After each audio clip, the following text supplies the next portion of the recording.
Hola a todos. Vamos a repasar las transparencias que se corresponden con la última parte del tema 3.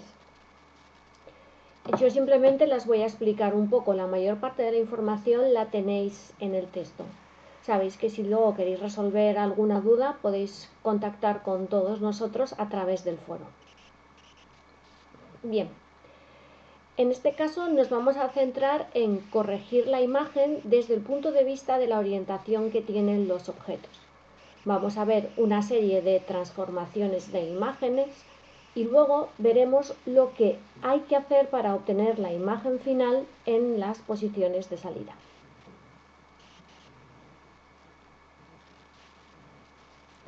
Como he dicho, vamos a ver cómo podemos actuar sobre la imagen cuando la orientación de esta no es la deseada.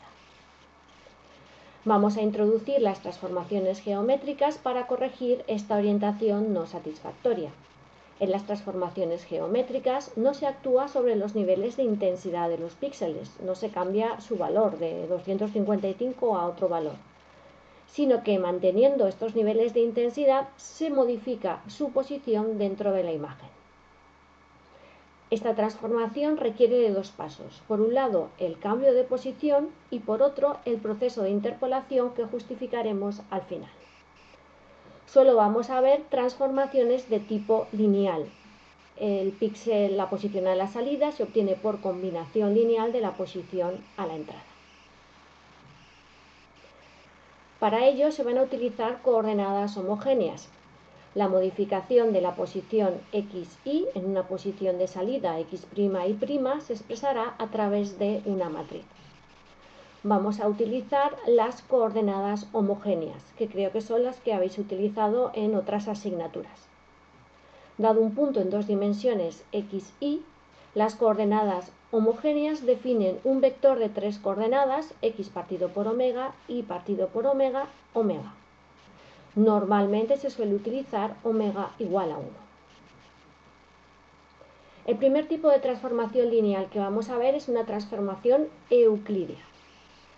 Esta es la combinación de una rotación y una traslación. ¿Qué es lo importante de las transformaciones? Normalmente saber qué se conserva.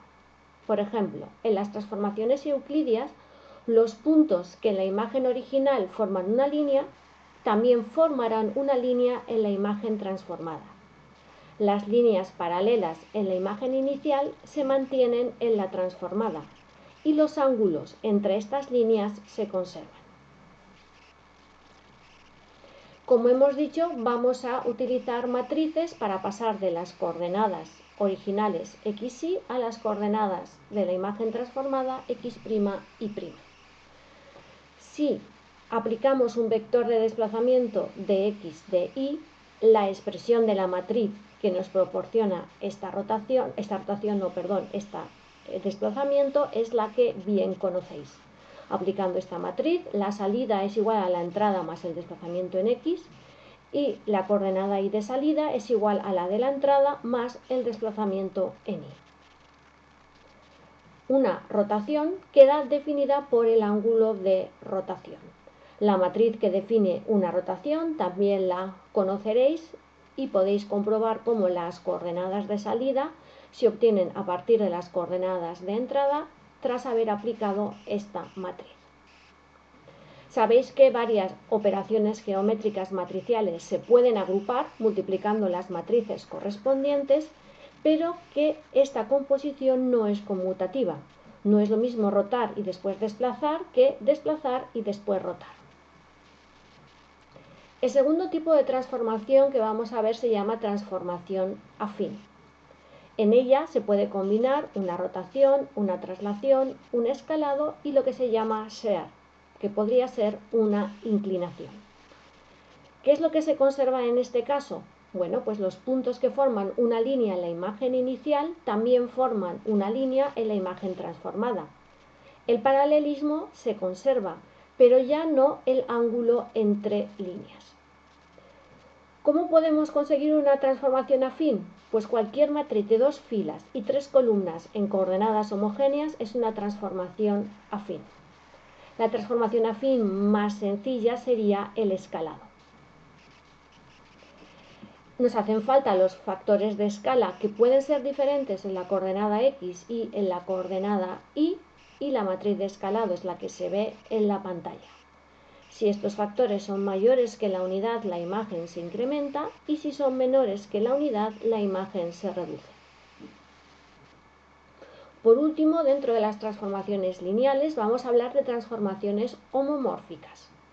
En este caso, los puntos que forman una línea recta siguen formando una línea recta en la imagen transformada, pero ya tampoco se conservan ni el paralelismo ni el ángulo entre líneas. ¿Cómo podríamos identificar una transformación homomórfica? Sabéis que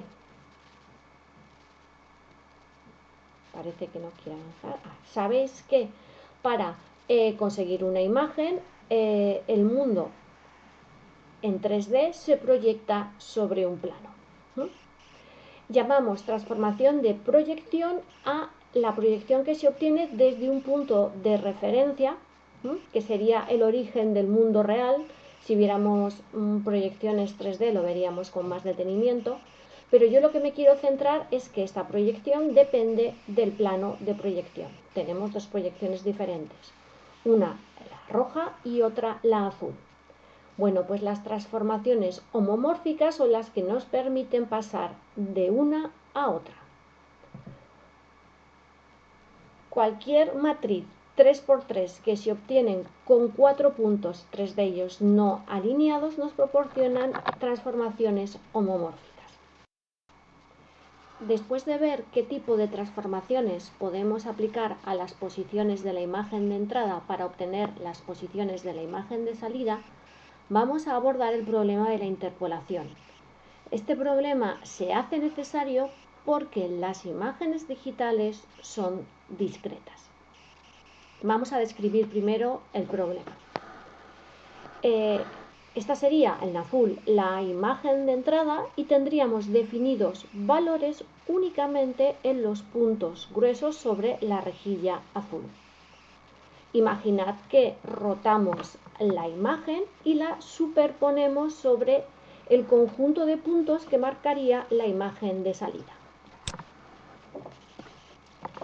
Ya empezáis a ver el problema. Yo tengo que definir valores en los puntos rojos, pero sobre los puntos rojos no coinciden exactamente los valores definidos en la imagen de entrada.